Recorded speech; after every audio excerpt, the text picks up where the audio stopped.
Hello and welcome to the Dapper Gaffer channel. We're here at City Stage Studios in Rockford, Illinois, doing a shootout between the Aputure Storm 80C and the Nanlite Forza 60 CR.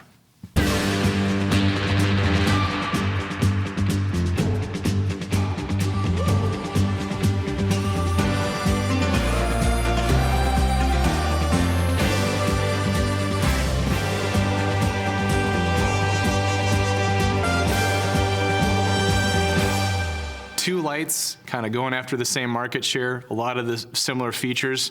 We had some questions about comparing the two of them, so we thought we'd bust them both out and do some tests. We have them set up currently with the faceted barrel reflectors that are common to ship these lights with. Great modifiers to just push a lot of light out of the front of the fixture. One thing to note is that the Nanlite comes with a 45-degree barrel, and the Aputure comes with the 35.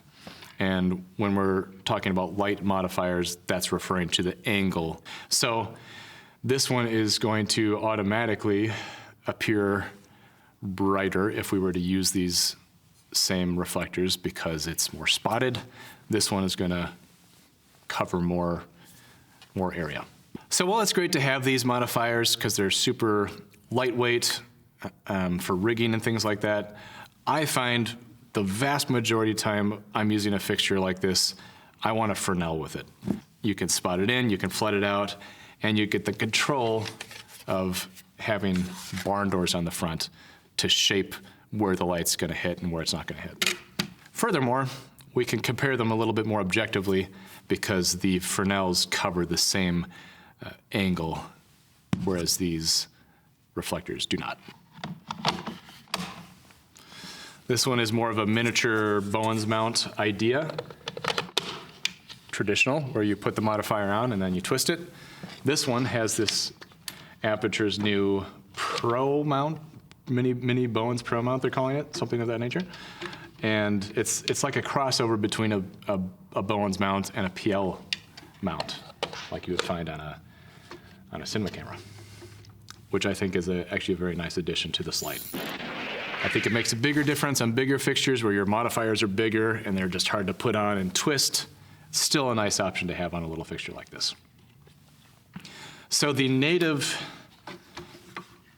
spot to flood range on the Aputure goes from 45 degrees to 15. The Nanlite goes also from 45 degrees, but spots down to 10. So this one gives you just a little bit more narrower spot at the long end than this one does. And just to clarify, these Fresnels do not come with the lights. They're add-on features, but I think they're really essential for these lights. Makes them a whole lot more usable. Before we get into doing some tests with these Fresnels, I want to talk about some of the other accessories that these come with. Obviously, the Fresnels both have barn doors, which are hugely useful. The Aputure comes with this fun little omnidirectional diffuser. The Nanlite does not have one as far as I know, or at least it's not sent with it, but that's kind of a fun little option. And then they both have some manner of a handheld mode. So this is Aputure's approach. It screws into, you could take the yoke off and screw it in the bottom, or it looks like you can actually screw it in the top as well. And then it also has a baby receiver on the bottom here, so you could put it, take it on and off a stand. Nanlite has something that achieves largely the same idea. Nanlite is made for, I believe they're NPF style batteries, kind of the Sony style camcorder type of batteries. I believe they also do a V-mount version, and then this plugs into the back of the light. You can mount that on there, and it also has a baby receiver at the bottom. So a little bit of a different design, achieve largely the same result. This one is definitely not as strong as the Aputure version. It's plastic. I think it'll hold up just fine, especially if you're not using it in an abusive way. This is pretty much a solid piece of metal, and seems like it would hold up pretty well. One more difference to note, they both have this external AC adapter that you need to use if you're going to house power.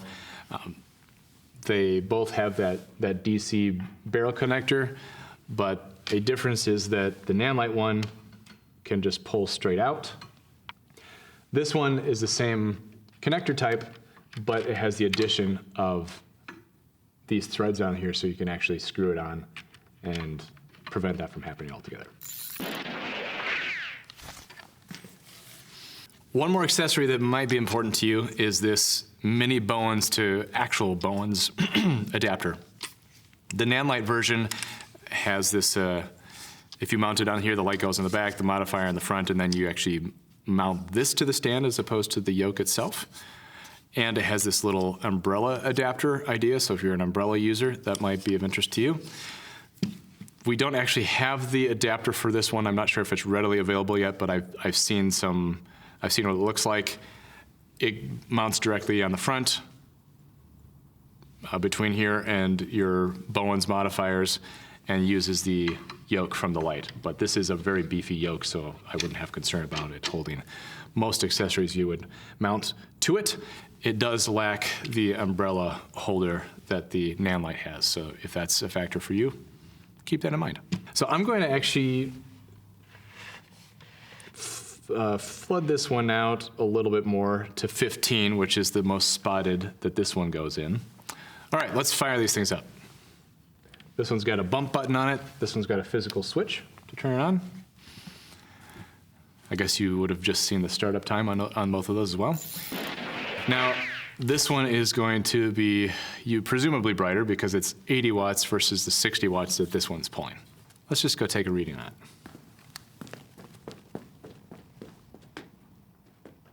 Five, 6, and 2/10, or 57 foot candles.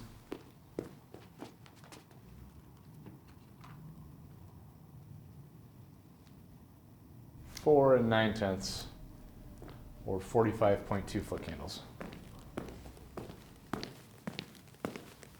Did you write those down? Wow.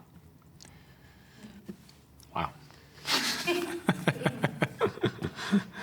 So by that comparison, you're getting about 27% more output out of the 80C than you are out of the 60C at that same spot angle of reflection, whereas on paper, you would expect to actually get 33%. So you're not getting quite as much as you might expect at a straight wattage pull, but it is a noticeable difference. Now let's flood them out. And they both go to that same 45-degree angle. And we might need to test these one at a time because they overlap.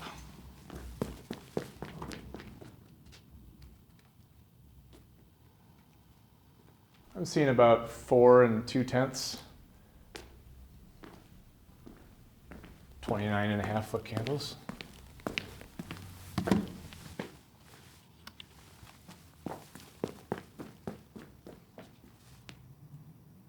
(23.5 foot candles, or 2, 8, and 9/10. And that's reading at an 800 ISO base, 24 frames a second, which is a pretty standard measurement to be working with.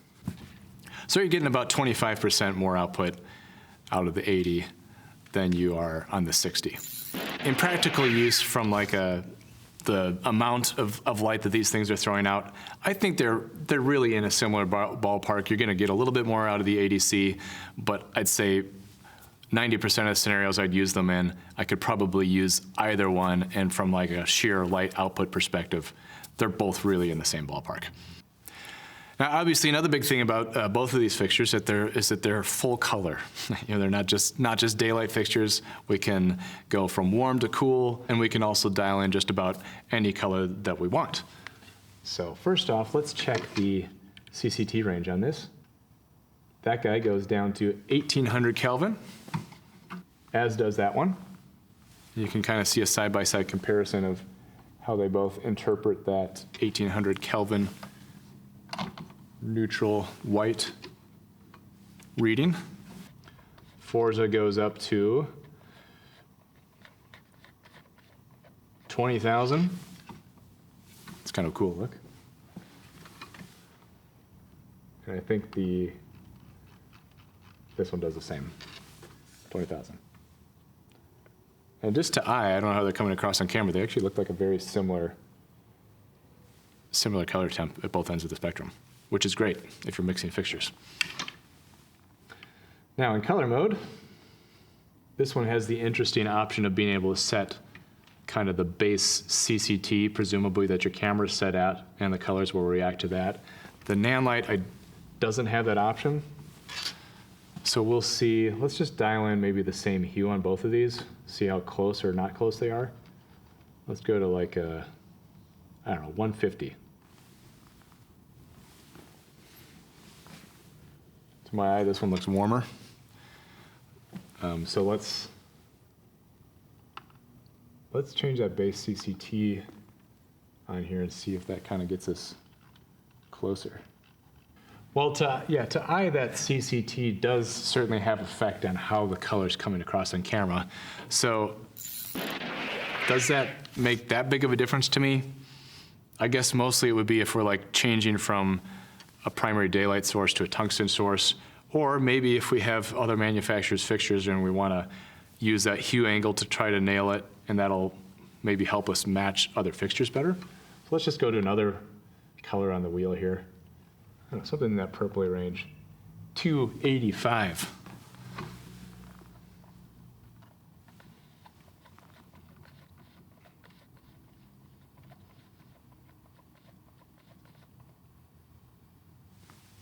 That reads quite different. Is our CCT gonna affect that much? Yes, it does. Both of these fixtures have what I would say is an advanced chipset to blend these colors together. This one has the Blair CG technology with extra chips in it. If you watch our dedicated video on this, we go through the chipset that this has, but they're more than just the typical RGB mixing. And that's just something you're gonna have to deal with out there in the field.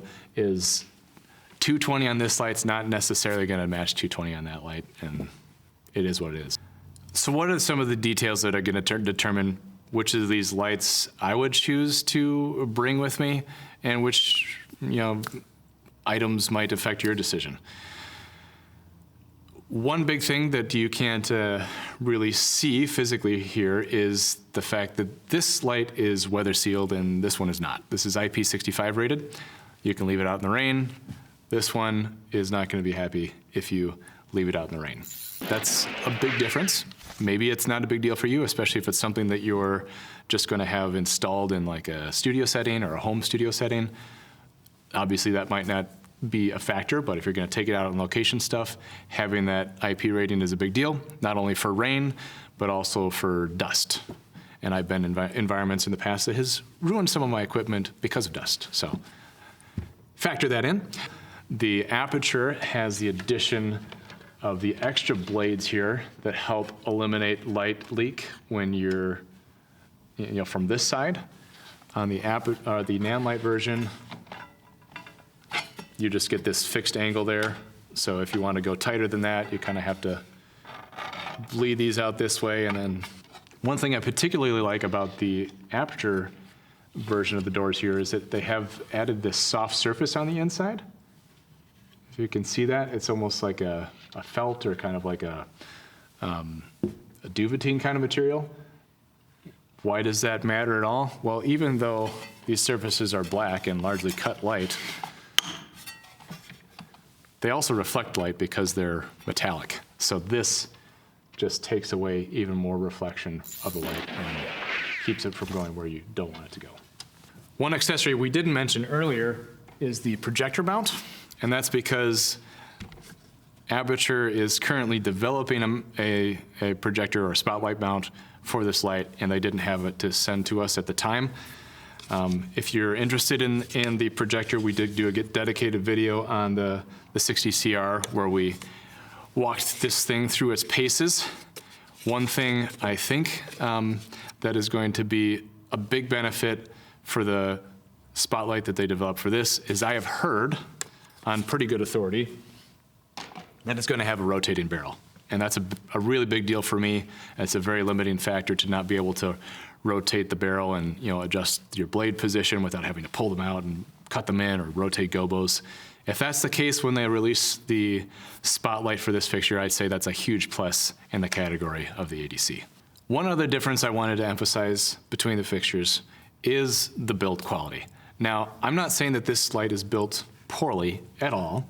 I think it's built well. It's pretty robust. It's also lightweight, but Aputure definitely has the edge on overall robustness. I mean, I don't know how we can really effectively test that objectively without smashing the lights against the ground or something, and that's not really something we want to do here today. But the build of this just gives me the confidence that this is going to put up with more abuse than this is.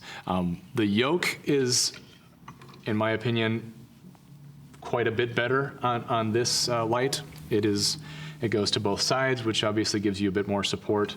The lock-off is very strong. This one works fine for what it is, but it does have a bit of play in it, and you have to crank it down harder to make it stay where you want it. And it only goes to one side, so it just inherently has a little less strength to it. I do like the ability to take the yoke off of this if I wanted to. And it's a pretty quick design to be able to do that, as you can see.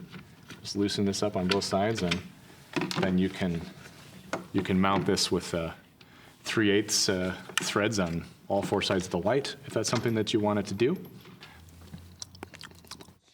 I'm going to put a whole 30-second edit together. Control-wise, I'd say that the interface on the back of this unit is a lot more elaborate. However, I do actually like the simplicity of the controls on this one, the 2 dials. A lot of the times, that's all you need to control most of the features is 2 dials. From operating the light just at the unit in like a typical scenario, I think I generally kind of prefer the speed of this, but that's really a preference thing. This has the ability to put presets on it, which this one does not. They both have great controllability by their respective apps, and they both have lumen radio, which is a big deal because you could actually work with both of them in the same control system by using lumen radio versus their proprietary individual apps. And one more difference that's always a factor is the price. This unit, today on kind of some of the main online sites is going for about $490. This one's going for $600. So I guess that can definitely be a factor if you think it's worth that extra money for what you get in this light. So I have my own conclusions about which light I might typically grab off the shelf and throw on the truck, but ultimately the decision is up to you which one you think is going to work better for your scenario. So how about you let us know in the comment section what light you think is the winner of this shootout, or which one you think is ultimately going to work better for your situation. If you're interested to dive a little deeper into the details on either one of these fixtures, we do have a video reviewing each light in our channel history that you can check out. That concludes today's shootout. Thanks for watching, and we'll see you on the next one.